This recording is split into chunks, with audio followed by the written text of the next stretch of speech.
Hello students, myself Sunil Kumar Goyal, Assistant Professor, Department of Accountancy and Business Statistics, SPC Government College Ajmer. आज मैं इस presentation के माध्यम से आपको रेशियो एनालिसिस चैप्टर के अंतर्गत फिक्स्ड असेट्स रेशियो और सॉल्वेंसी रेशियो के बारे में जानकारी दे रहा हूँ। फिक्स असेट्स रेशियो क्या होता है और क्यों निकाला जाता है और कैसे निकाला जाता है, और सॉल्वेंसी रेशियो भी क्या होता है, किस तरह से निकाला जाता है, अपन क्यों निकालते हैं, इसके बारे में मैं इस प्रेजेंटेशन के माध्यम से आपको बताऊँगा। सबसे पहले अपन लेते हैं fixed assets ratio. Fix assets, जैसा कि हम सभी जानते हैं कि संस्थाओं, जो बड़ी बड़ी कंपनियां होती हैं, संस्थाएं होती हैं, उनमें करंट एसेट्स और फिक्स एसेट्स होती हैं। फिक्स एसेट्स में सारी फिक्स एसेट्स जैसे मशीनरी, फर्नीचर, मोटर गाड़ी, ये सारी की सारी फिक्स एसेट्स होती हैं। फिक्स एसेट्स रेशियो का जो फॉर्मूला है वो net tangible asset fix assets upon total long term funds, यानी कि जो फिक्स एसेट्स हैं और जो इसमें से इन पर हाश को घटाने के बाद जो राशि बचती है वो net tangible assets fix assets कहलाती हैं। और उसके अंदर जो लॉन्ग टर्म इन्वेस्टमेंट्स हैं वो भी एक एज ए फिक्स एसेट्स के रूप में हम इसमें शामिल करते हैं।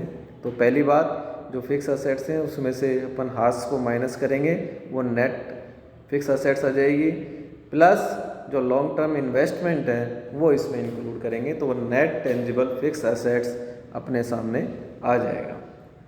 फिर इसको डिवाइड करते हैं लॉन्ग टर्म फंड्स।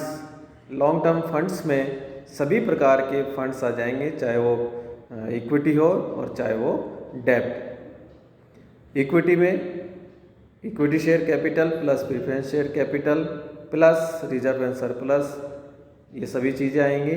और डेब्ट में आपके long terms and long term debts इसके अंदर इंक्लूडिंग होगा। इन दोनों का जो रेशियो आएगा वो फिक्स एसेट्स रेशियो कहलाएगा। अर्थात इसमें साधारणतः जो आइडल रेशियो होता है 1:1 कहलाएगा।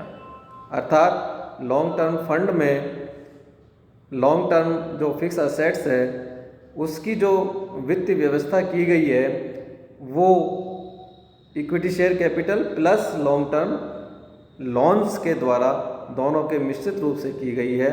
अगर इसमें कोई फ्लक्चुएशन आता है, यानी कि अगर इसका रेशो बढ़ता है 1:1 से, तो इसका मतलब ये है कि जो फिक्स एसेट्स की जो वित्त व्यवस्था की गई है वो शॉर्ट टर्म फंड से भी, यानी कि जो अल्पकालीन दायित्व है उससे की गई है, जो कि एक संस्था के लिए उचित नहीं होती है। नेक्स्ट अपना आता है सॉल्वेंसी रेशियो। सॉल्वेंसी रेशियो, जैसा कि पहले वाले वीडियो में मैंने आपको बताया था कि प्रोप्राइटरी रेशियो किस तरह से निकाला जाता है, जस्ट इसका रिवर्स है सॉल्वेंसी रेशियो।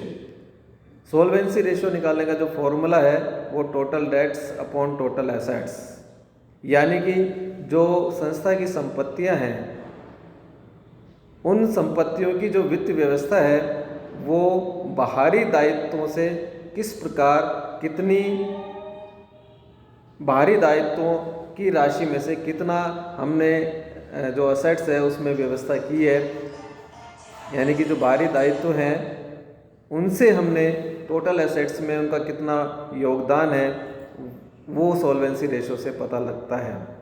प्रोप्राइटरी रेशियो जो आता है उसमें अगर 100 में से प्रोप्राइटरी रेशियो अपन माइनस करेंगे तो वो बाकी का सॉल्वेंसी रेशियो बचता है, यानी कि टोटल डेट्स, यानी टोटल डेट्स में से सारे डेट्स आ जाएंगे, long term and short term debts, plus और अपॉन टोटल असेट्स में सारी असेट्स आ जाएंगी, चाहे वो करंट असेट्स हो और चाहे वो फिक्स असेट्स हो।